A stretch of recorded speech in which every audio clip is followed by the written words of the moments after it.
Okay, welcome to the Opperman Report.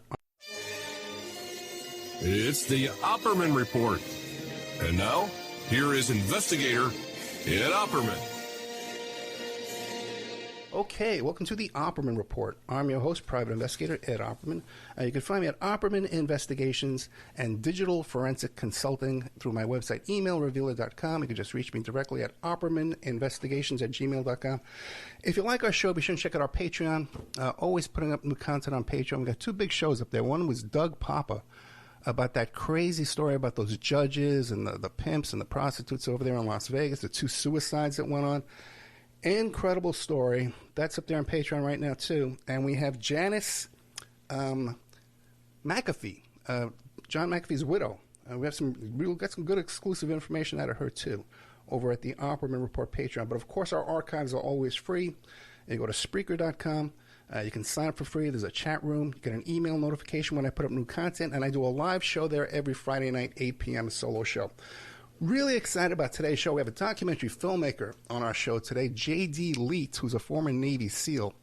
You can find him on his website, neargeniusfilms.com. It's also on Twitter, Near Genius Films. And the documentary we're talking about today, you can find on the Broken Seal series.com. You can watch this on Peacock right now. It's called Target of Opportunity. Oh, I don't have it on there. Okay. Let's introduce our guest, Mr. J.D. Leet. Are you there? Yes, I'm here. And one more time, what was the name of this documentary? The Target of Opportunity, the U.S. Navy SEALs, and the murder of Jennifer Evans. Murder of Jennifer Evans. Gotcha. Before we get into this Target of Opportunity, the murder of Navy SEALs of Jennifer Evans, tell us about yourself. Who is J.D. Leet? Well, first off, I want to correct. I'm not a retired SEAL. I'm a retired SWCC, a Special Warfare Combat Crewman to deliver SEALs to and from the target. And I spent over 20 years in the Navy, went to Afghanistan as a comm guy with the SEAL teams. And then when I got out, when I came back in 2004, I started making documentaries. And right out of the gate, I knew I had a story with this one. But, yeah, basically I spent 20 years delivering either a combination as a support guy running radios for SEALs. So you go to a target, you might have to jump in. You set up, satellite links back to the base, and they go do what they got to do. And you're talking to them, and you're talking to the base via satellite. And it was an amazing job, but eventually I wanted to do more, so I went out to the boats and became a SWCC, SWCC. And that's a tough job. I'm a pretty big guy, and on small boats, getting hammered out on waves, it was a tough mission for me, but I was glad I did it. And then I was waiting to retire when 9/11 happened, and so I went back to the SEAL team as the chief of communications and took a 14-man team over to Afghanistan for Operation Enduring Freedom. And, that was my career. And you jumped right out of retiring from the Navy into filmmaking. Yes. I planned on it a while. I knew I wanted to do it. I had some stories to tell, not mine, but I spent 20 years around heroes and some not so heroic. So I knew I had stories to tell. And we can find this film, Target of Opportunity, the U.S. Navy SEALs and the Murder of Jennifer Evans. We can find that on Peacock right now, right? That's correct. Peacock, iTunes, and Amazon Prime. And it just came out on Peacock about 6 months ago, and it's doing well. Obviously, the word of mouth is the best thing. But it's, if you're not sure, go on to iTunes or Amazon and read the reviews. I've yet to see where the reviews are on Peacock. I haven't figured out the interface. I know what you're saying. Yeah. Okay, so let's start with this. Who was Jennifer Evans? Jennifer Evans was a 21-year-old co-ed that went to Emory University outside of Atlanta, or basically in Atlanta. And she was visiting Virginia Beach for a week with her roommate who lived there. Her roommate from Emory lived in Virginia Beach. And so she'd come up to visit for a week. And, a pretty young woman out having fun at a bar with her friends, Andrea Burdett and McGammon,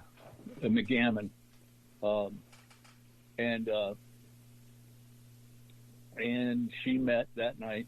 She met Dustin Turner, a 20-year-old, brand new minted Navy SEAL. There's he was a trainee, but he already had orders to go to Panama. So by all intents and purposes, he was a SEAL, and he was there with his fellow trainee Billy Joe Brown, who had drank,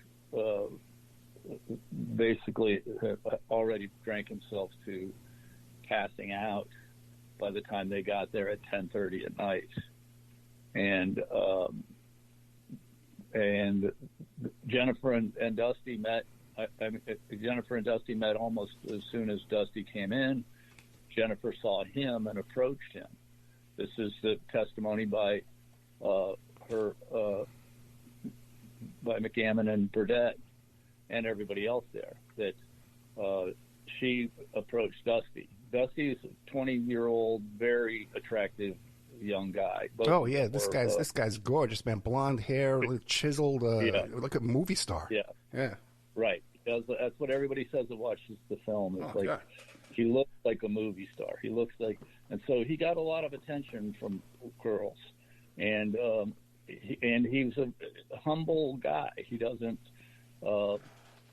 he tells girls he's a plumber and things like that, and he's a charmer. He's still, even now, all these years later, he's a charming man to people. He likes to make people feel important. So they hit it off, and Brown continued to drink and was falling down drunk, and it didn't really have anything to do with anybody except the bartender. And Brown had been taking steroids at 3 times the rate, the amount that's recommended, and never cycled off. Never took. So for over a year, he'd been doing huge amounts of steroids, and he'd gotten to be a big, huge guy. Is 6'3", 230, a solid steel muscle, and a good operator. But he had a horrible problem with drinking and steroids and anything else you'd put in front of him, and violence toward women when he was before he even joined the Navy. He'd been arrested for beating his 14-year-old wife when he was 17, and then beating up the 3 police officers that came to arrest him. Real quick, can you graduate like Bud's class if you have a drinking problem and you're on steroids? Don't they test? Well, they'd have to find out, wouldn't they? And I think a lot of it after Bud's, it probably picked up quite a bit. Bud's, he says on the stand that I interview in the film one of his roommates, a cellmate, before he even went to Bud's, and he said that every night, no matter how much they did that day, he drank 2 40-ounce malt liquors and did his martial arts, right? Every night. Now, if you didn't have to work the next day, he'd go out and get bombed. But then once he got to Bud's, that's got to slow way down. You're getting 3-4 hours of sleep. But he did get injured. He and Turner were both injured. Turner in Hell Week, and got rolled back. He had a collapsed lung and a fractured leg. And then a couple weeks later, mysteriously, Brown gets hurt too. Now, some people think that he wanted to be rolled back, so he had Turner as his swim buddy, and because they had started drinking together and going to concerts and things, and whatever. They both got rolled back and pushed forward a couple classes. So they were in 194, and then they graduated from 196 together. But during that 4 months off, Brown definitely drank a lot, definitely did a lot of steroids, definitely got involved in a lot of different things down in Mexico, and group sex things and all kinds of. You got a hit and run. Different things happened that you have to look back and go, how did he make it through? How, especially when it appears he says on the stand he had no conscience. It was easy to lie because he didn't care. He had no conscience. That's what he says. And in the film, I have a couple psychologists. They don't get to interview him or look at his brain, but they I have this one brain doctor that says psychopaths don't fear things the way that we do. Their brains look different. And if you think about a psychopath in the Navy, in the SEAL teams, it's scary, but on the other hand, it's almost logical. Gotcha. So, well, did you feel that way by yourself, though? You know what I'm saying? Oh yeah. Oh no, I know for a fact I'm not a psychopath. Okay. But and I know plenty of guys that aren't. But it also is a place where lack of conscience and a brain that doesn't fear and doesn't I think law enforcement. I think there's jobs like that. I mean, if you study psychopathy, like I have because of this, there's snakes in suits. There's psychopaths at the top of CEOs of companies. Right. Of not having a conscience can come in handy. Right. Now, you mentioned a few times that he testified. Was this at the original trial that got Mr. Turner convicted, or was it a subsequent litigation? So after a week after this had occurred, and there was really no way that they could get away with it, the police, they kind of knew who it was. Wait, then let's back up a bit, because we left off that they just met this girl, and she was into Dustin. But then how did her death come about that night? Right. So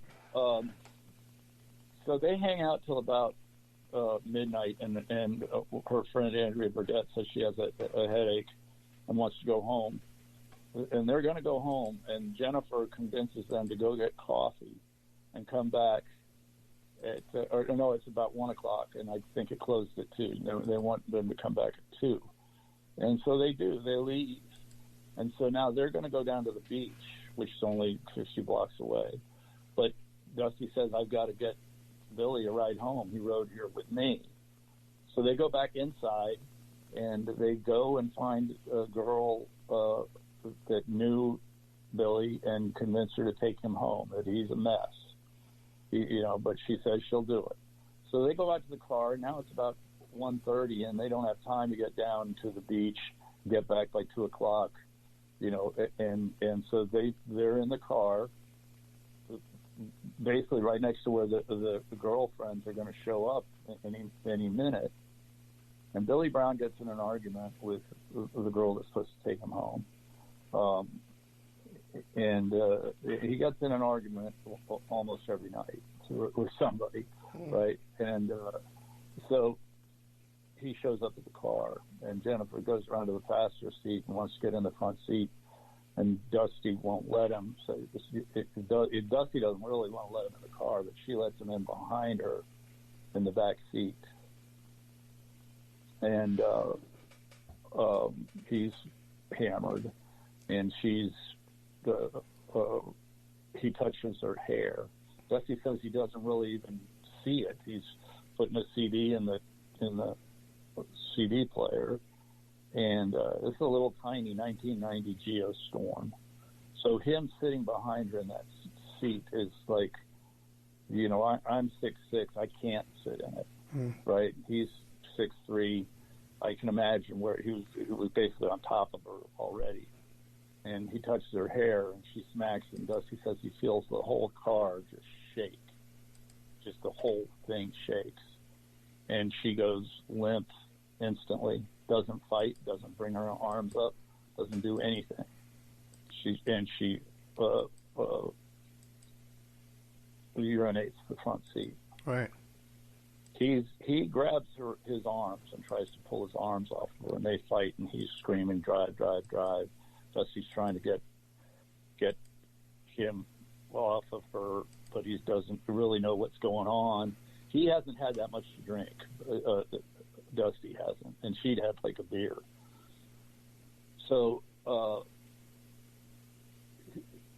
he gets him off of her, and she's dead. And he's sitting there, and he's screaming, drive, drive, drive, and he's looking around the parking lot, people coming out of it's closing time. Her friends are going to pull up. He looks around, and this is where everybody questions, like, well, how could he do this? But I think there's a legitimate question is also, how could he not? The training, the jumping out of the car and running to get help, it just doesn't even enter into the thinking. I don't think. I think it makes perfect sense that he put it in drive, and he drove away. And it's a horrible mistake. It's an awful, but for whom? For him, right? Well, JD, they drove away with Jennifer Evans in the car, or they dumped her out of the car and drove away? Oh, no. She was sitting right there in the seat. Okay. Brown fell asleep within about a minute or two. Fondled her body. Dusty just drove away, trying to figure out what to do. It's 2 a.m. He's got a dead girl next to him. His drunken swim buddy is in the back seat, passed out. And he could have driven to a police station. He could have done other things. Yeah. But he didn't. He drove out to the woods, woke Brown up. They took her body out into the woods, and when he was going back to get a blanket to cover her up with, Brown said to him, "You're not going to leave me, are you?" And Dusty thought, he said, that's the first time it even occurred to me that I could leave him. I could leave him out there with her and go get the police. Right. But then I couldn't do it. He said, this is what he's saying. He says, I could not do it. I could not leave him. And, the way Brown describes it now, is he didn't say this obviously at the time, but, Turner was in, for a week. It took Turner a week before he took police to the body and then told him what happened. But, it was that Dostoevsky, the pounding, he couldn't let it go. And, well, I'm assuming that the last person to see this girl alive, her girlfriend, reported right. Missing, and these are the 2 suspects, right? They come into contact with the police. How long does it take for Dusty right away confesses? No, it takes 8 days. 8 days. It took 8 days. Yeah, they got questioned by the FBI, who within, there's a drawing of her like a day later, or a drawing of Dusty, and a picture of her, and the girl that was supposed to give Brown a ride home sees it in the paper and calls the Crime Stoppers and says, that's Dusty Turner, and he was with her, and they go out and question him. And they happen to question Brown, but Brown's like, I didn't have anything to drink, because he wasn't allowed to drink. He'd been in trouble over drinking. He wasn't allowed to drink. But he was faced, right? I almost swore. I caught myself. And he was, so that was the thing that got them, because and that Turner, he's trying to figure out how can he tell on his swim buddy and not be a betrayer and a rat? And because that's where Brown had him. Brown knew if he, this is what Brown says now. If he tells, nobody will work with him anymore, right? Nobody will want to work with him. I don't know whether that's true, but that's what Brown thought, and perhaps that's what Turner thought. But he didn't tell at first, but he said, I'll take a polygraph. And that's a very strange thing for somebody to offer up to do that's trying to hide a crime. And so they come back to the polygraph, and Brown won't take it, and Turner takes it, and they say, look, we know you're showing deception. He says, let me talk to my boss, my warrant officer, his SEAL training officer. And he comes in and he says, Warrant Officer O'Connick, I know what happened. I was there. I know stuff of it, but I don't know what to do with, betraying, my swim buddy. And he says, well, tell me. So he tells O'Connick the same story I just told you. And O'Connick says, well, tell the police. And he's like, do I need a lawyer? And I'm a retired chief. This advice is unbelievably bad. Yeah. But he says, no, you don't need a lawyer. So he takes the police to the body, which is about an hour and a half away, but he makes a drawing for them that shows where the body is in Newport News. And one of the Detective Al Byron takes that drawing in to Brown and says, hey, your buddy rolled on you. Your buddy told us where he says you did it. And Brown says, I didn't do it. He did. And now this is what you have. This is the story that ends up becoming, it was on Current Affair. It was the biggest crime in Virginia Beach history. It was on national news. It was 1 year after O.J. was new, cameras in the courtroom in Turner's trial. A huge 15-month,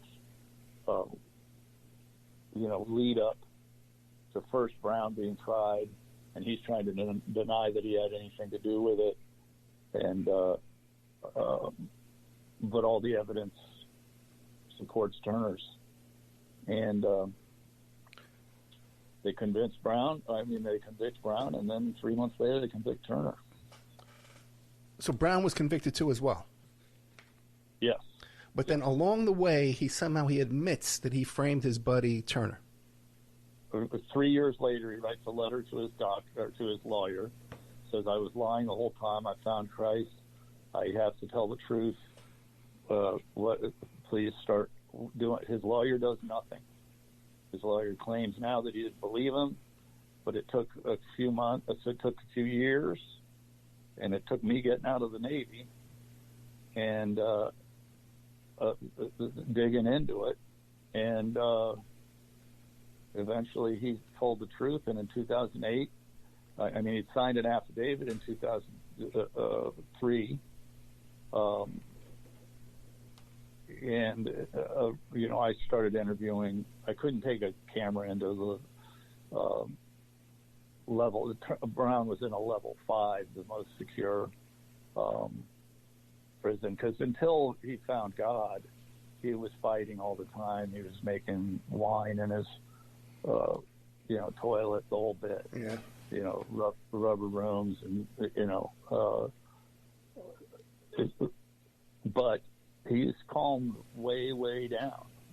That was 27 years ago, 28 in June, and he still, according to people all around him, he still prays every day in his cell, all day long, and I don't think it's fake. I think that he's under construction. Let me ask you this. Now, how did you become aware of this case? How did J.D. Leet get involved in this? Well, I was attached to a SEAL team when all this happened in Virginia Beach, and it didn't make any sense. It's like, wait, 2 SEALs want to abduct a girl. I don't know any of them that are cowardly like that. I know guys that are brutal and psychopaths, but I don't. Abducting girls just is not something you. And then if you had two guys that said, "Hey, let's do this," and they wanted to do that, can you imagine anybody that would be better at it than not getting caught than two Navy SEALs? This is what we do. We don't do this with young civilian girls, but planning and executing an abduction is 101. So does it make any sense? And then you look at Turner and Brown, and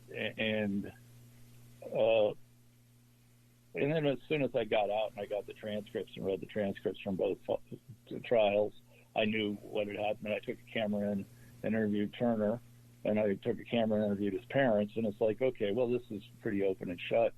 And like I said, in '99, Brown had already confessed to his lawyer. It was just a matter of getting a lawyer in front of him with a tape recorder and an affidavit and getting him to admit what he had done. But then starts the fight over whether to free Turner or not. So we're talking off the air, and I guess part of your motivation in this is your training as a naval command. What was it again? Right. SWCC, Special Warfare Combat Crewman. Gotcha. It's SWCC. Leave no man behind, right? And so you were motivated to rescue these two men. I've said this before, but it's true. When I first drove away from the prison in my car with my camera, I felt like I was leaving a SEAL in the jungle and driving away on one of our boats and just leaving him there. And I just, it's ate at me ever since. So what did you do? Who did you make contact with first, Brown or Turner? I wrote Brown. I wrote both of them probably at the same time, but Brown wrote back and said he wouldn't do. He didn't want to be recorded. I mean, he's pretty ashamed of what he's done, right? He may have been drunk when he killed that girl, but he was sober when he blamed Turner, and he stuck to it for years. And also too, he was sober, I assume, when he married that 14-year-old. And they had to be dating previous to 14. Right. Yeah, I think she was probably pregnant, but yeah. She was pregnant. Yeah. Okay. So, and then how is Turner? How is he doing his time? Well, he's trying to be, he's trying to be productive. He created a dog program for training dogs to be recovery animals. He started a recycling thing for the Virginia prison system. He did it at his prison, and then they spread it out throughout the rest of the Commonwealth. The Commonwealth of Virginia tries to say that he's a bad guy and they can't let him out because he's a horrible person, but there's nothing in his record to say that. Now you have to understand that the prosecutor from Dustin Turner and Billy Brown's case, Robert Humphreys, is now an appellate court judge. This case, it was a writ of actual innocence. It wasn't DNA. It was a guy changing his story. Went in front of a court in 2008. Judge Lowe, Frederick Lowe in Virginia Beach, believed him. I filmed all of it. It's all in the film. Not all of it, but it was 6 hours of court testimony, but the important stuff. And the Judge Lowe believed him. He said, vacate it. The court of the Commonwealth of Virginia appealed it. Went to a 3-judge panel first, and a brand new judge. Judge Cleo Powell was brand new to the court of that 3-judge panel. 2 of the judges sided with the lower court, said let him go, overturn this, vacate his sentence. He's guilty of accessory after the fact, and that was in 2008, and he'd been in prison since 95. But in jail from 95 to 96, in prison from 96 cents. No parole. I mean, no bail. And so,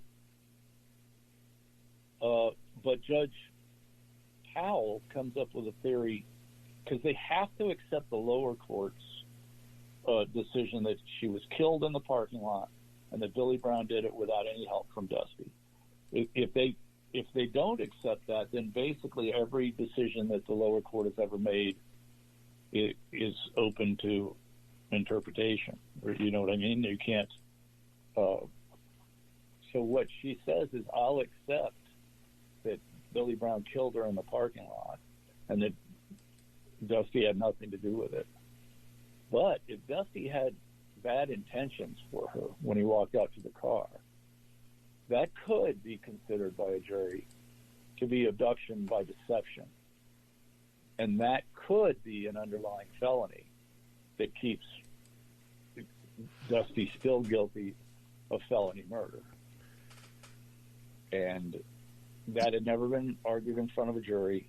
The Commonwealth Attorney General was not arguing that. That came up out of the imagination of Cleo Powell. And that is what the Court of Appeals, when they went en banc, where Judge Humphreys and the former Attorney General recused themselves, but they still upheld or overturned the lower court and the three-judge panel and said he's still guilty of felony murder. Does he have Brown? Yeah. Are there any other appellate possibilities? Nope. It went to the Supreme Court after that, and they upheld that court, and that was it. The only thing he has is he has a strange thing about parole, but I won't get into it. That they eliminated parole in '95 in Virginia, so there was no possibility of parole. But there is a strange, there is a way for him to do that. But the only thing is clemency, and he got turned down in 2000 or 2020 rather, and we'll have to see whether there's really not much you can do. You got the guy that did it explaining what he did. You've got the film that basically shows why all of that is true, from breaking down evidence, breaking down, I interview SEALs that knew him. I interview virtually everybody but the police, who will not do an interview, the prosecutor who will not do an interview. Even just their behavior during this, lying to me about evidence, about the seeds, about all kinds of evidence that they felt it was fine to lie to me about, and that just motivated me more. Now, you mentioned to me off the air that the Billy Joe Brown said that his motivation for framing his friend, was jealousy. Well, spite. He felt Spite. that Turner was weak. He felt like he'd always felt that he was the stronger of the two, but that Turner did better with women. Turner was smarter. He just was smarter, and but when he buckled on this, like he says now, you want to talk? Let's see how you like doing the time. And he did it out of spite. How about the family of Jennifer Evans? I'm sure they've seen the film. Have you had a chance to talk to them? Well, I tried to interview them, and I did my best to leave them alone. They're shattered. They're not particularly logical about all of it. The father thinks that she was taken somewhere and held for 8 days. Oh, really? And that's just not true. They were out at AP Hill we know where the cops were around them most of the time once they got, that's just not true. She was decomposing out in the woods. But, Dustin Turner is Satan to them. And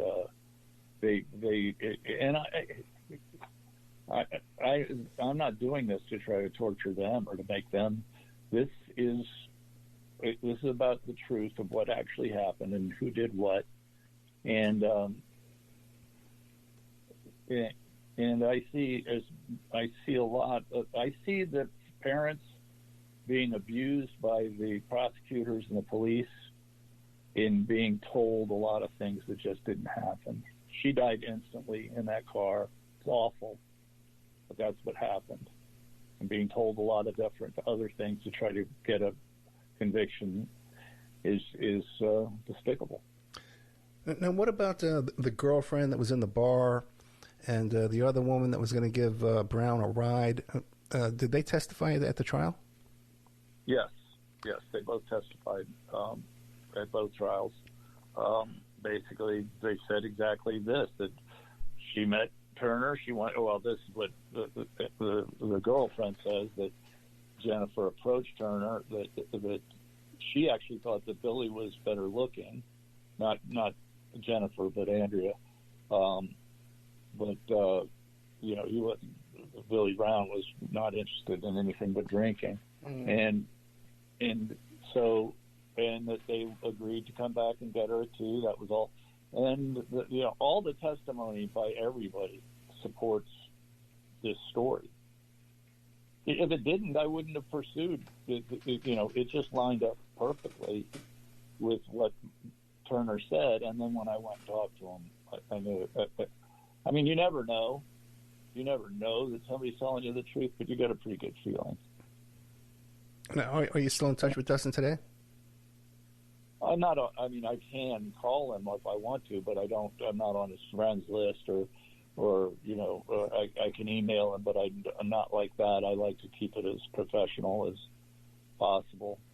I've written this episodic series that he's given me the life rights. So this story told in a 10-episode, scripted series with actors, and we're trying to get that made. Larry Garrison, your friend, and Jay Marino and I have teamed up to get this made in a scripted series that will go way more in depth than the documentary. But the documentary, it's solid. Now, what about after the documentary came out? Did you receive any other tips from people that were in the bar that night, or maybe did time with Brown or Turner? Yes, that always seems to happen. I mean, Brown's son got a hold of me, Brown's stepsister, a family that had been a foster parent for Brown's son. Then a roommate of his ex-wife, the guy that Brown, when he worked at Pizza Hut, I have in the film a roommate of his that talks about how he drinks so much and does his martial arts, and he asked him if he'd ever used the martial arts, and he said, yeah, one time. One of the best scenes in the movie is I asked about that, and he said one time he thought a guy was interested in his wife, and he started kicking him, and the guy started begging me to stop kicking him, and then he stopped begging me, and he started begging God, and took pleasure in telling this story, right? And Burns, the SEAL that tells this story, says the hair on the back of his neck stood up because this wasn't just a normal guy, right? And this is a SEAL. This is a guy that ends up graduating from Bugs becoming a SEAL, but this guy. He's a different breed. And was Jennifer Evans? Was she a small woman or? Yeah, she was small. She was 5'3". She'd been a gymnast. She'd actually cracked her back. She had some back issues, and from gymnastics. And during the forensics of the trial, there was some thinking that may have contributed. She had some spinal fusion, I believe, and that may have contributed to the snapping. Yeah, and I guess Dustin regrets not having an attorney, right, when he went in there for question? Oh, and if I'd been in that office with them, I would have told the police to leave. I would have got the master chief and the training officer and set those two boys down and found out what the heck happened. Yeah, there's absolutely no benefit to speaking to the cops. Even any police contact these days. Yeah. No, exactly. And I believe they could have solved it. You know, Brown respected Seals. He respected the master chief. He had no respect for the police and just lied with, and they did not get to the truth the way they should have. And also just as a responsibility as the chief in charge or warrant officer in this case, you don't let those guys talk to the police without a lawyer. You just don't. Now, this Justice Cleo Powell, she came up with this theory, and I guess this was like in a written order? Yes, her dissent. It was a 2-1 for Turner, but her dissent, she wrote an opinion saying this could have been abduction by deception. But was there any testimony to that by Jennifer's friends or the other woman who was going to give Brown a ride? No, just that they were that they walked. Jennifer's friends weren't there when they hadn't got back yet, but everybody else testified that they walked hand in hand out to his car. All right. So where is the deception? Well, he's going to do something to her, and do what? Right? And his plan was to rape her and then just throw her out of the car, or to kill her and her friends not. It doesn't make any sense. Now, this was 1995, right? But was there any rape kit? There was no rape. Her clothes were, Brown had molested the body, but there was no rape. Okay. And that was proven in the autopsy and the medical examiner? Yes. Okay. So, okay, there was no sexual battery. Okay. What about Dustin Turner now? Does he have family? Dustin Turner? No, he's been in prison for 20 years. No. Not, I mean, like his parents, his sisters, and his brothers. He has any kind of support system? No, his mother's still alive. His stepdad has died. His biological dad has died. He has 3 brothers and a stepsister. They're all alive.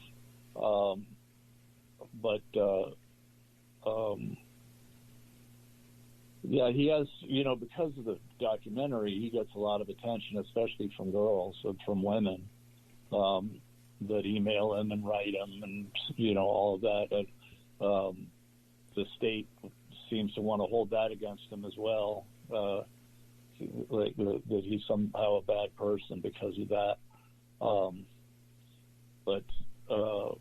His family, I encourage anybody to go meet Dustin Turner. To think of somebody being in prison 28 years and being like he is,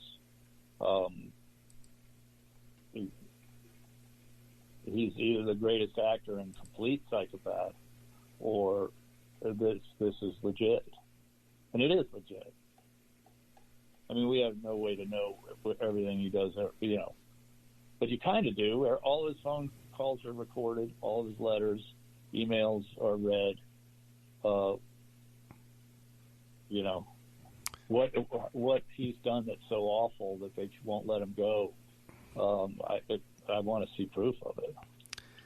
Yeah, we're talking to J.D. Leet, who is the director of this film here, Target of Opportunity, the U.S. Navy SEALs, and the murder of Jennifer Evans. So now, Mr. Leet, you're telling us that this is his final. He may get a parole hearing. Okay, how soon could he get a parole hearing?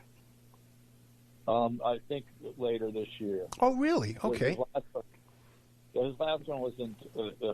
This has to do with he's not eligible for parole, but from 95 to 2000, they didn't tell juries that there was no parole, and this Fishback decision said that was illegal. They should have told all those people there was no parole, and it might have affected. So they're allowing those people to get parole hearings. They're basically rubber stamps, not letting them go. But Turner's case is different.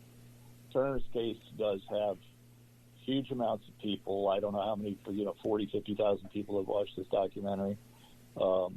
He gets contacted every day. It's probably more than that now that it's out on Peacock. I don't really know. Oh, yeah, it's definitely more than that, because Tubi alone, you get a ton of views on Tubi. So we just stumbled on it there before. So Right, yeah. So, and then they contact people, and I'm sure it's a nuisance to the parole board in this Commonwealth of Virginia, but not nearly the nuisance of waking up every morning next to another guy on a toilet. Yeah. Now, what about Billy Joe Brown? Is he going to write a letter to the parole board on behalf of Turner and say, listen, he's been interviewed by the parole board on the last time they went through. He told them exactly. They know that it's told by the parole board people that they know Dusty didn't do this crime. This doesn't have anything to do with that. This has to do with, is it safe to let him go? Is he angry and going to do something? Is he, whatever. Gotcha. Well, has he been written up while in prison for violence? Never. And they're basing that on his communication with these fans, these pen pal ladies. Right. Yeah, exactly. Or who he's been friends with, or whatever.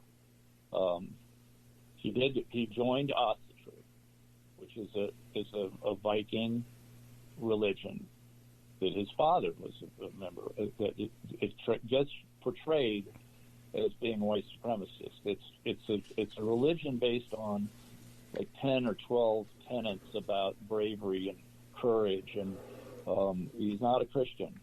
He practices Asatru and he believes it. But that is definitely something that they can say, oh, well, there were these 3 white supremacists that were in your Asatru group, and they did this and that. But there's nothing on paper that I'm just guessing what he did join Asatru, and he talks openly about it. Okay, maybe that's a bad decision. Was it worth a year or 2 in prison? What is that called again? Asatru? Asatru. A-S-A-T-U, I think. And this is Nordic? Asatru. Yes. Yeah. Nordic. I think that's the same faith of the QAnon shaman, the guy on January 6th with the big horns. Oh, yeah. I think that's it. And wasn't there also a mass shooter someplace that was part of that too as well? I don't know. Nah, because that could be an issue there. Yeah, and you're saying that the white supremacists are also part of that group, or there's overlap? Well, it does. You're talking about Vikings and Northern European history. I'm sure there are. I'm sure everybody is joining groups in prison for security and different things. Sure. Who knows? Sure. So now, and what is his security status? Well, he's at a level 3. I don't know other than that. Okay. And what prison? In Virginia. Last I knew, it's in Virginia. Last I know it was Greensville, but that may not be true anymore. Okay, so you haven't been in contact with him. Are you going? Do you plan on a sequel to this film? Well, I really want to do the series. The series, but the second an update, a second documentary would be very. It would be a lot of work, but because the police, the courts, they will not comment on this. All right. So you're not. It's difficult to find. Even when I did the first one, it was difficult to find anybody that would make the argument, because you got Brown standing on the stand saying, "I did all this. You guys are morons. You don't get why I did it. I did it because I was mad at him." And right? Heartbreaking. Yeah, but three tragic lives lost on that night. Yes. Now, once again, Well, J.D. Leet, we only have a couple of minutes. Are you planning on another film after this, a different topic? Anything else you're working on? Well, I'm working on The series. a project, a musician that had a stroke and he's a singer-songwriter, Angie Aparo, brilliant, wrote Cry, that Faith Hill had a Grammy with it, and he had a stroke and couldn't remember words. Oh. So you got a guy that's never had a day job that doesn't know how, what a tomato is.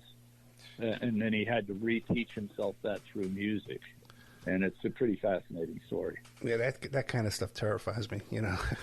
That kind of stuff terrifies me, man. You know how Mel Tillis stuttered, but when he'd sing, he Right. wouldn't stutter? Right. It's the same thing with words. He can't think of a word, but then if he sings it, it comes right to him. J.D. Leet, we're out of time. And by the way, Leet is spelled L-E-T-T-E if you're looking for him. J.D. Leet. The film we're talking about is Target of Opportunity, the U.S. Navy SEALs, and the murder of Jennifer Evans. Dustin Turner, if you want to look him up, go to Virginia Department of Corrections. Maybe you can send him a letter or a note of encouragement. And same with Billy Joe Brown. You're going to the Department of Corrections website. You can get their contact info and send them a little JPay there, note. Mr. Leet, thank you so much. Thanks for having me. Good night. Bye.